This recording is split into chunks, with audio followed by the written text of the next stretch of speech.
नमस्कार। रेडियो रिमझिम से प्रस्तुत है स्थानीय हालचाल। पहले मुख्य हालचाल। नवरात्रि के प्रथम दिन थावे माता के दरबार में उमड़ा भक्तों का भीड़। बैकुंठपुर के डुमरिया घाट पर हुआ नारायणी महाआरती। बिहार के कई दिग्गजों ने लिया हिस्सा। उत्पाद पुलिस ने 506 बोतल शराब के साथ 4 लोगों को किया गिरफ्तार।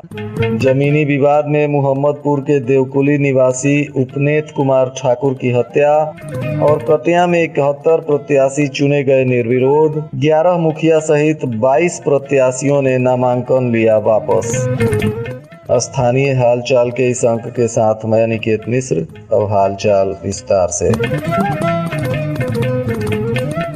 आज गुरुवार को नवरात्रि का प्रथम दिन था, जिसके वजह से थावे मां भवानी के दरबार में भक्तों की काफी भीड़ देखी गई। हालांकि कोरोना काल के दौरान काफी समय से बंद पड़े मां भवानी के दरबार को अब भक्तों के लिए खोल दिया गया है, जिसके वजह से श्रद्धालुओं की काफी भीड़ देखी जा रही है। इस दौरान मेला का भी आयोजन इस बार हुआ है, जिसमें काफी संख्या में लोग मेला का आनंद ले रहे हैं। मेला में इस बार बच्चों के लिए पार्क भी बनाया गया है, जिसका बच्चे काफी लुत्फ उठा रहे हैं। सुरक्षा व्यवस्था भी काफी चुस्त दुरुस्त की गई है, ताकि मेला में आने वाले श्रद्धालुओं को किसी तरह की कोई परेशानी का सामना नहीं करना पड़े। वहीं लगातार जिला प्रशासन लोगों से सामाजिक दूरी का पालन करते हुए ही मंदिर में प्रवेश करने की विनती कर रहा है और संभावित तीसरे लहर से भी बचाव करने की आवश्यकता है।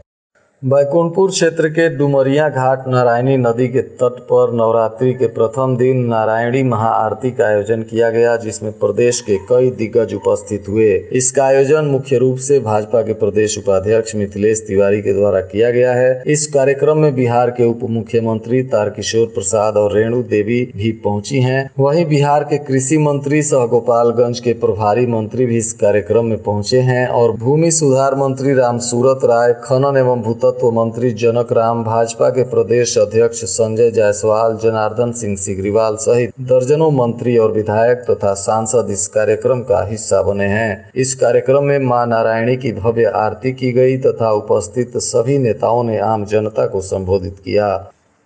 कुचायकोट और गोपालपुर थाना क्षेत्र के 2 अलग अलग स्थानों पर कार्रवाई करते हुए उत्पाद विभाग की टीम ने 506 बोतल शराब के साथ 4 धंधेबाजों को गिरफ्तार कर लिया। इस कार्रवाई में उत्पाद विभाग की टीम ने एक टाटा मैजिक और एक बाइक जब्त किया है। मिली जानकारी के अनुसार उत्पाद विभाग की टीम ने बलथरी चेक पोस्ट पर वाहन जाँच के क्रम में उत्तर प्रदेश की तरफ से आ रहे एक टाटा मैजिक गाड़ी को रोक कर जब तलाशी ली तो उसमें गुप्त रूप से बनाए गए तहखाने से 464 बोतल शराब जब्त किया गया। इस कार्रवाई में उत्पाद विभाग की टीम ने टाटा मैजिक पर सवार 2 तस्करों को गिरफ्तार कर लिया। गिरफ्तार तस्करों में मुजफ्फरपुर जिले के करजा थाना क्षेत्र के राजेश कुमार और मुजफ्फरपुर जिले के ही जैतपुर थाना क्षेत्र के चुनचुन कुमार शामिल हैं। वहीं एक अन्य कार्रवाई में उत्पाद विभाग की टीम ने गोपालपुर थाना क्षेत्र के पूर खास गाँव में छापेमारी कर 42 बोतल शराब के साथ 2 मोटरसाइकिल सवार तस्करों को गिरफ्तार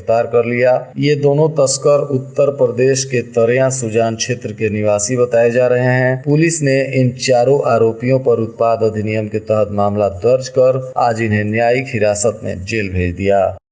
कटिया प्रखंड में चौथे चरण के तहत होने वाले पंचायत चुनाव में विभिन्न पंचायतों से 71 उम्मीदवार निर्विरोध चुने गए हैं। प्रखंड कार्यालय से मिली जानकारी के अनुसार प्रखंड के विभिन्न पंचायतों से 5 ग्राम पंचायत सदस्य निर्विरोध चुने गए हैं एवं सबसे ज्यादा ग्राम कचहरी के पंच की संख्या 66 है, जो विभिन्न पंचायतों से आते हैं और निर्विरोध चुन लिए गए हैं। प्रखंड में होने वाले आम चुनाव के लिए 1070 अभ्यर्थियों ने नामांकन दाखिल कराया था, जिसमें समीक्षा के उपरांत 2 मुखिया सहित 17 अभ्यर्थियों का नामांकन रद्द कर दिया गया। साथ ही 11 मुखिया प्रत्याशी सहित 22 अभ्यर्थियों ने अपना नामांकन वापस ले लिया। इस प्रखंड में 1031 प्रत्याशी अपना किस्मत आजमा रहे हैं, जिनमें से 71 उम्मीदवार पहले ही निर्विरोध चुन लिए गए हैं। शेष बचे 960 उम्मीदवारों के भाग्य का फैसला मतदाताओं को करना है।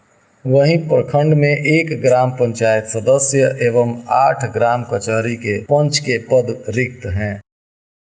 मोहम्मदपुर थाना क्षेत्र के देवकुली गांव में भूमि विवाद को लेकर एक व्यक्ति की आरोपियों ने जमकर पिटाई कर दी, जिसके बाद घटना में घायल उपनेत कुमार ठाकुर की इलाज के दौरान मौत हो गई। मृतक की पत्नी ने थाने में आवेदन देकर अपने ही पड़ोसी हरि किशोर प्रसाद सिंह और उनके परिजनों पर हत्या का आरोप लगाते हुए प्राथमिकी दर्ज कराई है, जिसमें बताया गया है कि आरोपियों द्वारा पहले से चले आ रहे भूमि विवाद को लेकर घटना के दिन मृतक को अपने घर बुलाया गया और शराब पिलाई गई तथा जब मृतक शराब के नशे में धुत हो गया तो आरोपियों ने लात घुसे और लाठी डंडे से जमकर पिटाई कर दी, जिसके बाद वे फरार हो गए। मृतक के परिजनों ने घायल अवस्था में जब उपनेत ठाकुर को अस्पताल पहुंचाया तो वहां से डॉक्टरों ने रेफर कर दिया और दूसरे अस्पताल ले जाने के क्रम में उपनेत ठाकुर की मौत हो गई। पुलिस इस मामले में प्राथमिकी दर्ज कर गंभीरता से जांच पड़ताल में जुटी हुई है।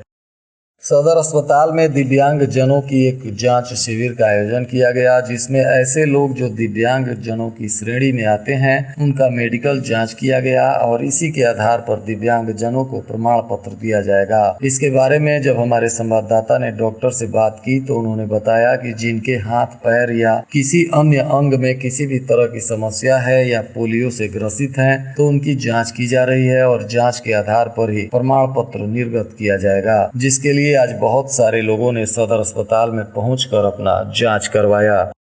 चौथे चरण के पंचायत चुनाव के लिए मतदान में अब मात्र 10 दिन शेष रह गए हैं। 20 अक्टूबर को पंचदेवरी के 137 बूथों पर वोट डाले जाएंगे। इधर धीरे धीरे प्रत्याशियों का जनसंपर्क आरंभ हो गया है। प्रत्याशी अपने खास समर्थकों के साथ लोगों के घर जा रहे हैं और मतदाताओं को चुनाव चिन्ह से संबंधित पर्ची थमा रहे हैं। उस पर्ची में बैलेट का डमी भी छपा हुआ है। वे खासकर महिला प्रत्याशियों को यह समझा रहे हैं कि हमारा नाम सीरियल नंबर इतना पर है। हालांकि इस चुनाव में यह देखा जा रहा है कि मतदाताओं को यह भी जानकारी नहीं है कि उनके वार्ड में कौन कौन प्रत्याशी चुनावी मैदान में उतरे हैं।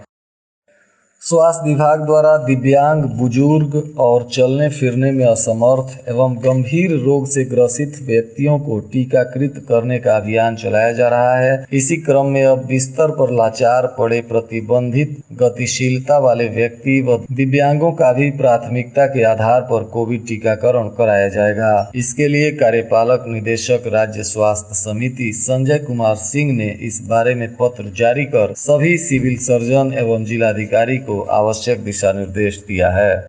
बैकुंठपुर के डुमरिया में एक 12 साल के युवक को सांप ने काट लिया, जिसके बाद युवक की मौत की खबर आज आई। प्राप्त सूचना अनुसार रात को सोने के समय इस युवक को सांप ने डस लिया था, जिसके बाद अचानक इसकी स्थिति काफी बिगड़ गई। परिजन अस्पताल लेकर जाते तब तक युवक की मौत हो गई थी। माझा थाना क्षेत्र के धर्म परसा गांव में कोचिंग के दौरान 2 छात्रों में चाकूबाजी की घटना सामने आई है, जिसमें 2 छात्र घायल हो गए हैं, जिनका सरकारी अस्पताल में इलाज चल रहा है। इस चाकूबाजी के कारणों का अभी तक पता नहीं चल पाया है, परंतु दोनों छात्रों की स्थिति अच्छी बताई जा रही है। वहीं इस चाकूबाजी की घटना प्राप्त होने के बाद पुलिस इस मामले की तफ्तीश में जुटी हुई है। थावे मंदिर में नवरात्रि के दरमियान सुरक्षा कारणों का हवाला देते हुए जिला प्रशासन ने मंदिर परिसर के गर्भगृह में श्रद्धालुओं के जाने पर रोक लगा दी है। श्रद्धालु गर्भगृह से बाहर ही खड़े होकर मां की पूजा और आराधना कर सकेंगे। इस नवरात्रि में थावे मां भवानी के लोग ऑनलाइन भी दर्शन कर सकेंगे और पूजा अर्चना भी कर सकेंगे। इसके लिए विभाग ने थावे माता का वेबसाइट जारी किया है, जहां से लोग ऑनलाइन मां की आरती में भी हिस्सा ले सकेंगे और इस पूजा अर्चना को करते हुए मां के दर्शन से लाभान्वित हो सकेंगे। साथ ही ऑनलाइन पौड़किया बुकिंग का भी व्यवस्था शुरू कर दिया गया है। इसके लिए ऑनलाइन ऑर्डर देकर आप थावे का सुप्रसिद्ध मिठाई पौड़किया भी प्राप्त कर सकते हैं। जिला उत्पाद विभाग ने शराब तस्करी में जब्त गाड़ियों की नीलामी के लिए तिथि जारी कर दी है। प्राप्त सूचना अनुसार 25 अक्टूबर को जिला समाहरणालय में यह नीलामी होनी है। इसके लिए बिहार मद्य निषेध अधिनियम के तहत जब्त की गई सैकड़ों गाड़ियां नीलाम की जाएंगी। ऊंचका गांव प्रखंड में इन दिनों लगातार नामांकन की प्रक्रिया चल रही है, जिसमें प्रत्याशी अपने अपने स्तर से अपने समर्थकों के साथ काफी हुजूम लेकर नामांकन सेंटर पर पहुंच रहे हैं। इसी कड़ी में लूसी पंचायत से पुनीता देवी ने भी अपने समर्थकों के साथ नामांकन किया, जिसके बाद उनके पति विकास सिंह ने बताया कि जनता का भरपूर आशीर्वाद उन्हें मिल रहा है और इस चुनाव में यदि उनकी जीत होती है तो वे पंचायत के विकास की एक नई तस्वीर प्रस्तुत करेंगे, जिसे देख कर आने वाले वक्त में चुनाव लड़ने वाले लोग मिसाल दिया करेंगे। आज से शुभारंभ हो रहे शारदीय नवरात्रा की माझा प्रखंड सहित समस्त जिलावासियों को जदयू के पूर्व जिला अध्यक्ष प्रमोद कुमार पटेल ने बधाई एवं शुभकामनाएं दी तथा समाज सेविका श्रीमती कमलावती देवी ने जिला परिषद क्षेत्र संख्या 23 की जनता को बहुत बहुत शुभकामनाएं और बधाई दी और उन्होंने कहा कि मां दुर्गा अन्याय अत्याचार के खिलाफ लड़ने की सबको शक्ति प्रदान करे। और गोपालगंज में आज के मौसम का तापमान न्यूनतम 27 डिग्री सेल्सियस और अधिकतम 32 डिग्री सेल्सियस रहने की संभावना है। अंत में मुख्य हालचाल एक बार फिर। नवरात्रि के प्रथम दिन थावे माता के दरबार में उमड़ा भक्तों का भीड़। बैकुंठपुर के डुमरिया घाट पर हुआ नारायणी महाआरती। बिहार के कई दिग्गजों ने लिया हिस्सा। उत्पाद पुलिस ने 506 बोतल शराब के साथ 4 लोगों को किया गिरफ्तार। जमीनी विवाद में मोहम्मदपुर के देवकुली निवासी उपनेत कुमार ठाकुर की हत्या। और कटिया में 71 प्रत्याशी चुने गए निर्विरोध। 11 मुखिया सहित 22 प्रत्याशियों ने नामांकन लिया वापस। इसके साथ ही रेडियो रिमझिम से प्रसारित स्थानीय हालचाल का यह अंक समाप्त हुआ। नमस्कार।